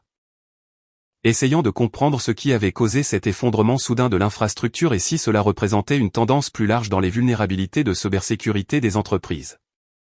Un journaliste particulièrement ambitieux d'un blog tech avait fait un véritable travail d'enquête et avait découvert que Fournier Entreprises contrôlait les domaines d'environ 40% des sociétés de conseil de taille moyenne de la région métropolitaine, ce qui signifiait que si je le voulais, je pouvais théoriquement provoquer une apocalypse économique régionale en cliquant simplement sur quelques boutons. L'article était intitulé « L'homme derrière le rideau, comment un entrepreneur de la tech contrôle la vie numérique de votre entreprise et vous ne le saviez même pas ». Et bien qu'il soit légèrement sensationnaliste, il n'était pas entièrement inexact. Le mardi après-midi, j'avais reçu non pas 3, mais 7 offres de diverses entreprises voulant soit acheter le domaine de Dubois, soit acquérir sa liste de clients, soit débaucher les membres de son personnel qui mettaient vraisemblablement à jour leur profil LinkedIn et envoyaient des CV. Car personne ne veut travailler pour une entreprise qui ne peut pas envoyer de mail. Une offre venait de Morel et Associés, la firme de Lydie, ce qui était particulièrement ironique étant donné qu'ils étaient également bloqués hors de leur propre système et ne réalisaient apparemment pas que le même gars qui avait fermé Dubois les avait également fermés. Leur directeur des ressources humaines m'a envoyé un email très professionnel depuis son compte Gmail personnel, me demandant si je serais intéressé par la discussion d'opportunités de partenariat et si Fournier Entreprises pourrait envisager une restauration de services préférentiels pour leur organisation. Complètement inconscient du fait que j'étais marié à l'une de leurs consultantes seniors et que j'avais des raisons très spécifiques de suspendre leur service. J'ai transféré cet email à Lydie sans commentaire, j'ai juste cliqué sur le bouton « Transférer » et je l'ai envoyé à son email personnel puisque son email professionnel était évidemment non fonctionnel. Et j'ai regardé son visage pendant qu'elle le lisait sur son téléphone, j'ai regardé la prise de conscience se faire que son entreprise était tout aussi mal en point que celle de Dubois, que ce n'était pas seulement une question d'humiliation de son patron, mais de tout l'écosystème d'entreprise qui m'avait traité comme si j'étais insignifiant tout en dépendant simultanément de mon travail pour fonctionner. Ils ne savent même pas, n'est-ce pas, a-t-elle dit doucement, levant les yeux de son téléphone avec quelque chose qui aurait pu être du respect ou de la peur. Honnêtement, je ne pouvais pas le dire. Ton entreprise gère aussi notre infrastructure. Morel et Associés, nous sommes bloqués, tout comme Dubois. Ouais, ai-je dit, en faisant claquer le P, d'une manière qui m'a probablement fait paraître plus satisfait de moi que je n'aurais dû. Mais honnêtement, après des années à être l'homme invisible qui résolvait les problèmes et permettait le succès sans jamais en obtenir le crédit, j'avais droit à un peu de suffisance. Depuis 4 ans. Depuis que vous avez fait cette initiative de transformation numérique et que vous avez tout basculé sur des services basés sur le cloud. Tu te souviens à quel point cette transition a été fluide ? Comment tout a fonctionné parfaitement et que ton directeur informatique a reçu tous les éloges pour avoir géré une migration aussi transparente ? C'était moi. Mon entreprise, mon équipe. Nous avons fait tout le travail en arrière-plan pendant que votre gars en prenait le crédit et la prime. Lydie est restée silencieuse pendant un long moment, fixant son téléphone comme s'il pouvait soudainement fournir des réponses, des solutions. Ou une machine à remonter le temps qui lui permettrait de revenir à samedi soir et peut-être de ne pas organiser un roast qui détruirait finalement plusieurs entreprises et son mariage. Le hall se remplissait de voyageurs d'affaires qui partaient, roulant leurs valises coûteuses vers les portes, se dirigeant probablement vers des aéroports, des réunions, ou n'importe où sauf ici. À faire face aux conséquences d'avoir sous-estimé le type tranquille qui tenait tout ensemble en coulisses. Alors, qu'est-ce qui se passe maintenant, a-t-elle finalement demandé. Et sa voix avait perdu toute cette énergie agressive de son arrivée, remplacée par quelque chose qui ressemblait presque à de l'humilité. Bien qu'avec Lydie, il était difficile de dire si les émotions étaient authentiques ou simplement des performances stratégiques conçues pour obtenir ce qu'elle voulait. Tu vas juste tout laisser fermer, regarder tout brûler, prouver ton point pendant que les gens perdent leur emploi, que les clients poursuivent pour rupture de contrat, et que tout s'effondre? J'ai fini mon café, j'ai posé la tasse avec ce tintement satisfaisant de céramique sur céramique, et j'ai croisé son regard avec le genre de regard direct que j'avais évité pendant des années, parce que la regarder directement signifiait voir le peu de respect qu'elle avait pour moi. Et c'était plus facile à ignorer quand je ne faisais pas attention. Ce qui se passe maintenant, ai-je dit lentement, c'est que tout le monde apprend une leçon précieuse sur le respect de l'infrastructure qui permet leur succès. Et peut-être, juste peut-être. Ils y réfléchiront à 2 fois avant d'humilier publiquement la personne qui a tout tenu ensemble pendant qu'ils en prenaient tout le crédit. 2 jours plus tard, le jeudi matin, je me suis présenté à la réunion d'urgence de Dubois Conseil à laquelle j'avais été formellement invité par une lettre désespérée envoyée par Chronopost de nuit. Oui, une lettre physique. Car apparemment, lorsque tout votre système de communication numérique est en panne, vous redécouvrez le service postal comme s'il s'agissait d'une technologie ancienne d'une civilisation oubliée.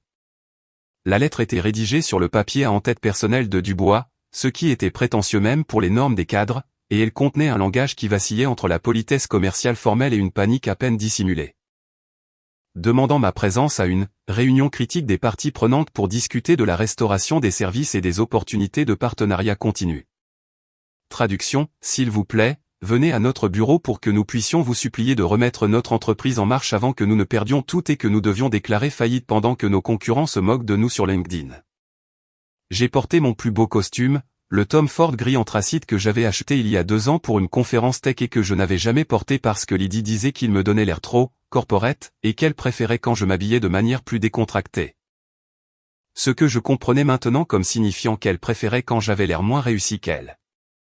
Je l'ai associé à des chaussures en cuir italien qui coûtaient plus cher que les mensualités de voiture de la plupart des gens, une montre avec de vraies complications et pas seulement la capacité de donner l'heure.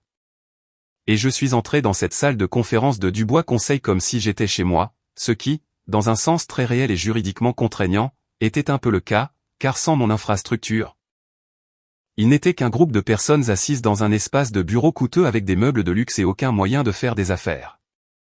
La salle de conférence était pleine, et pas seulement avec Dubois et son équipe de direction, mais aussi avec des personnes que je reconnaissais de profils LinkedIn et d'événements de l'industrie.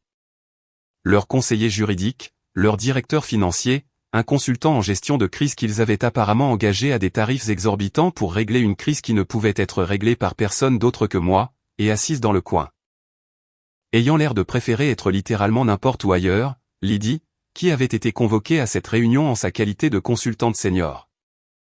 Même si nous savions tous les deux qu'elle était vraiment là parce que Dubois pensait que la présence de ma femme pourrait d'une manière ou d'une autre adoucir ma position ou faire appel à la loyauté conjugale qu'il supposait encore exister. Dubois s'est levé quand je suis entré, et le mouvement a été si soudain qu'il en était presque comique, comme si j'étais un dignitaire en visite ou un parrain de la mafia dont la présence commandait un respect physique immédiat. Il avait l'air de ne pas avoir dormi depuis lundi.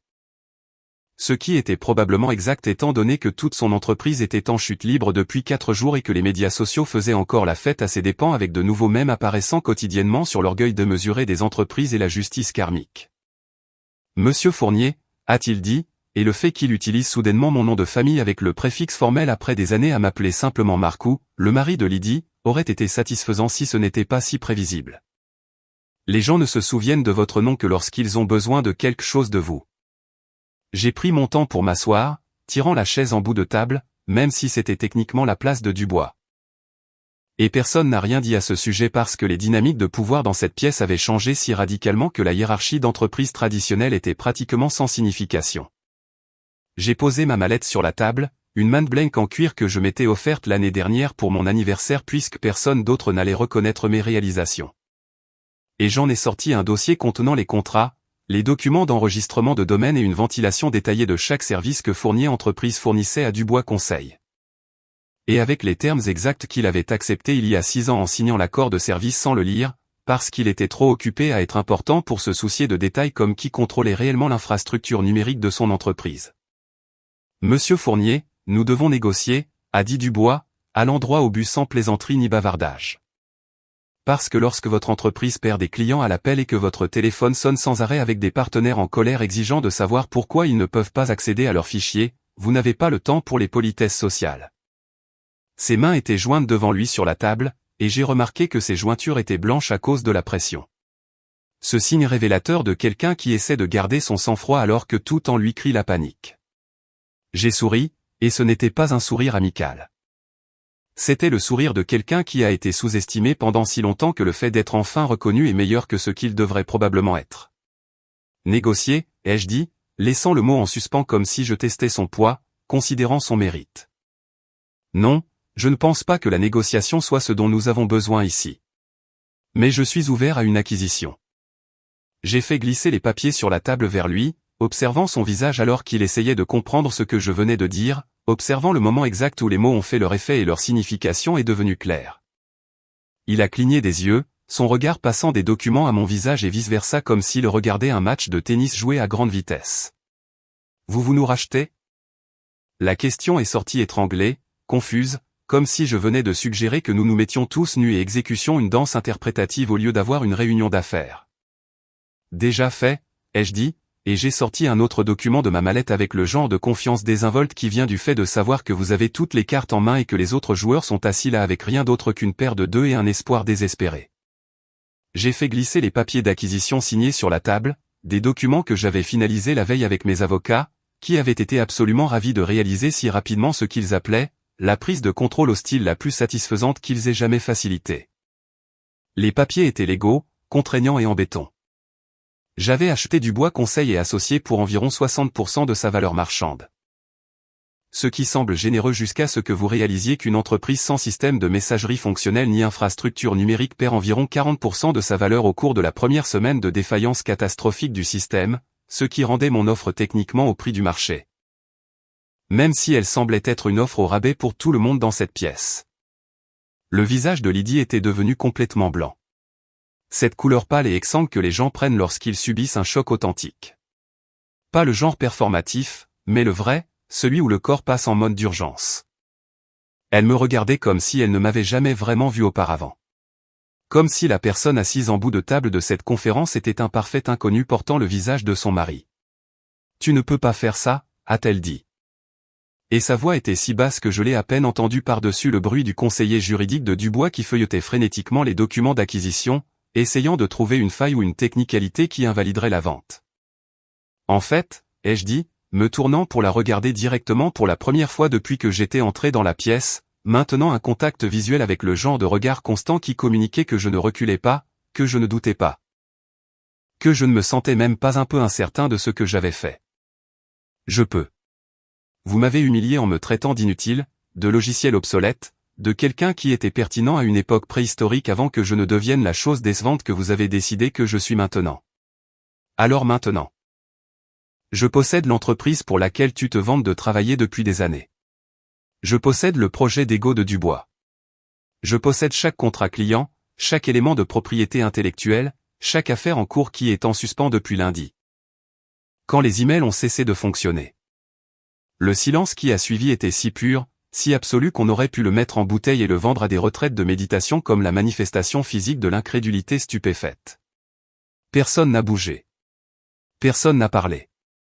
La consultante en gestion de crise avait l'air de reconsidérer ses choix de carrière, se demandant probablement si ses honoraires étaient assez élevés pour gérer ce niveau de drame d'entreprise. Le directeur financier lisait les papiers d'acquisition avec une horreur croissante, réalisant que tout ce que je disais était légalement exact, et qu'il n'y avait aucune technicalité à exploiter, aucune clause de sortie à invoquer, aucun moyen d'annuler ce qui avait déjà été fait. Dubois a finalement retrouvé sa voix, et elle est sortie brute, vaincue. Dépouillée de toute cette confiance artificielle qu'il portait habituellement comme un parfum. « Qu'est-ce que tu veux, Marc ?» dit ton prix. « Je rachèterai l'entreprise. Ce que tu as payé plus 20%, 30%, peu importe ce qu'il faudra. C'est le travail de ma vie. » Tu ne peux pas simplement quoi, ai-je interrompu, et ma voix n'était pas forte. Mais elle a tranché ses supplications comme un couteau dans du beurre chaud. Ne peut pas simplement reprendre une entreprise après avoir été publiquement humilié par son PDG? Ne peut pas simplement exercer mes droits légaux en tant que fournisseur de services et propriétaire d'entreprise? Ne peut pas simplement faire des acquisitions stratégiques dans mon secteur? Je me suis penché en avant, posant mes coudes sur la table, et j'ai regardé directement Dubois avec le genre d'intensité qui l'a fait physiquement reculer dans sa chaise. Tu t'es tenu dans mon salon, dans ma maison, à ma fête d'anniversaire, et tu as dit à tout le monde que tu savais qui payait vraiment les factures, impliquant que je suis une sorte d'homme entretenu, un conjoint insignifiant profitant du succès de ma femme. Alors oui. Je peux juste faire ça. En fait, je l'ai déjà fait. La réunion s'est poursuivie pendant 1 heure de plus, mais ce n'était essentiellement que du théâtre à ce stade. Des conseillers juridiques posant des questions dont ils connaissaient déjà les réponses.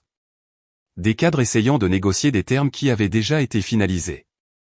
Dubois faisant des appels de plus en plus désespérés à mon sens de l'équité, de la pitié ou de la décence humaine de base, dont aucun n'était particulièrement convaincant après avoir passé 15 ans à être traité comme un meuble qu'il fallait occasionnellement dépoussiérer.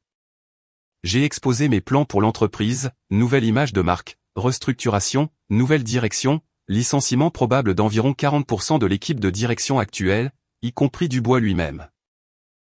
Qui se verrait offrir une généreuse indemnité de départ en échange d'un accord de non-concurrence et de sa démission immédiate. Lydie a essayé de m'approcher après la fin de la réunion, attrapant mon bras alors que je quittais la salle de conférence, sa poigne assez forte pour communiquer l'urgence, mais pas assez désespérée pour provoquer une scène. « Nous devons parler », a-t-elle dit. Et je pouvais voir qu'elle avait pleuré à un moment donné, son mascara légèrement bavé malgré des tentatives évidentes de le réparer, ses yeux rouges et gonflés. De nous. De ce que cela signifie pour notre mariage. J'ai doucement retiré sa main de mon bras, pas agressivement, mais assez fermement pour faire passer mon message. Ce que cela signifie pour notre mariage, ai-je dit assez bas pour que les autres personnes sortant de la salle de conférence ne puissent pas nous entendre. C'est que tu aurais peut-être dû y penser avant d'organiser une fête spécialement conçue pour m'humilier devant tout le monde que nous connaissons. Tu aurais peut-être dû considérer les conséquences avant de laisser nos enfants participer à l'énumération de mes échecs comme si c'était un exposé scolaire. Tu aurais peut-être dû te demander si traiter ton mari comme s'il ne valait rien pourrait finalement le pousser à te montrer exactement combien il vaut en réalité. Pour la première fois en 15 ans de mariage, peut-être pour la première fois depuis que nous nous étions rencontrés à cette soirée étudiante où j'étais l'étudiant en ingénierie intello et elle l'étudiante en commerce qui pensait que j'avais du potentiel, Lydie n'avait absolument rien à dire. Elle est juste restée là, me regardant m'éloigner, comprenant probablement enfin que l'homme qu'elle avait épousé, l'homme qu'elle avait systématiquement rabaissé, rejeté et encore rabaissé, jouait à un jeu complètement différent de ce qu'elle avait imaginé. Et elle venait de perdre de manière spectaculaire sans même savoir qu'elle était en compétition. En sortant de Dubois Conseil, bientôt rebaptisé, restructuré et reconstruit à mon image, je n'ai ressenti aucune colère, aucun ressentiment résiduel, aucun désir brûlant de vengeance continue. Juste ce profond sentiment de justice poétique enveloppé dans des contrats légaux et des papiers d'acquisition signés, le tout ficelé avec un ruban fait d'enregistrement de domaine et de contrôle de l'infrastructure. Parfois, les meilleures victoires ne sont pas les plus bruyantes, avec des confrontations dramatiques et des disputes explosives. Parfois, elles sont silencieuses, calculées et exécutées avec une telle précision qu'au moment où les gens réalisent ce qui s'est passé, c'est déjà fini et il ne reste plus qu'à accepter la nouvelle réalité. Posséder l'entreprise de Dubois n'était pas la fin de quoi que ce soit. C'était juste le début. Le premier chapitre d'une histoire que j'aurais dû commencer à écrire des années plus tôt au lieu de laisser d'autres personnes rédiger ma narration à ma place. J'ai rebaptisé l'entreprise en 2 semaines, abandonnant le nom prétentieux de Dubois Conseil et Associés qui sonnait toujours comme s'il essayait trop d'impressionner les membres d'un club de golf et le renommant Cobalt Stratégie, ce qui était propre. Moderne et ne portait pas le fardeau d'un PDG qui pensait que se moquer du mari de ses employés était le summum du divertissement. Le changement de marque s'est accompagné d'une refonte philosophique complète.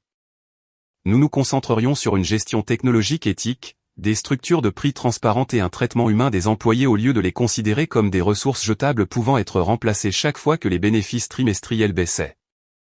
J'ai promu 2 employés que Lydie avait toujours ignorés, des femmes qui faisaient un travail exceptionnel depuis des années mais qui étaient constamment écartées de l'avancement parce qu'elles ne jouaient pas le jeu de la politique de bureau. Ne riez pas aux blagues de Dubois ou ne prétendez pas que travailler 80 heures par semaine était une marque d'honneur plutôt qu'un symptôme d'une gestion épouvantable. Jennifer est devenue notre nouvelle vice-présidente des opérations et Sarah a pris en charge les relations clients. En un mois, nos scores de satisfaction des employés ont augmenté de 40%, et notre fidélisation de la clientèle s'est en fait améliorée malgré la transition chaotique, probablement parce que les gens appréciaient de travailler avec une entreprise qui valorisait la compétence plutôt que l'ego. Pendant ce temps, Lydie a demandé la séparation, ce qui était inévitable une fois qu'elle a réalisé que je n'allais pas m'excuser, restaurer les systèmes de son entreprise ou prétendre que tout pouvait revenir à la normale après qu'elle ait orchestré mon humiliation publique. Ses parents ont qualifié cela de trahison, ce qui était cocasse venant de Gérard et Brigitte, qui avaient passé 15 ans à me traiter comme leur projet de déception personnelle. Mais apparemment, lorsque les conséquences se sont finalement présentées, je suis soudainement devenu le méchant pour ne pas simplement encaisser et passer à autre chose comme un bon petit paillasson. Romain a essayé d'appeler plusieurs fois, laissant des messages vocaux sans conviction qui commençaient par « Papa, on devrait parler » et se terminaient par des silences gênés où il ne savait clairement pas quoi dire. Car s'excuser nécessiterait de reconnaître qu'il avait participé à quelque chose de cruel. Et les jeunes de 16 ans ne sont pas très doués pour ce niveau d'introspection. Sophie a cependant envoyé un texto, et il était court, mais il m'a touché au plus profond de moi de la meilleure façon possible. Maman est en colère, mais je pense que ce que tu as fait était plutôt badass. J'ai ri aux éclats en le lisant, assis dans mon nouveau bureau avec vue sur les toits de la ville. Et j'ai répondu par texto, plutôt, avec un emoji qui rit, parce que si ma fille de 12 ans pensait que la vengeance d'entreprise n'était que, plutôt badass, alors je devais clairement hausser mon niveau de jeu. C'était bien de reconstruire quelque chose de réel. Pas seulement une entreprise, mais une vie, un sentiment de respect de soi.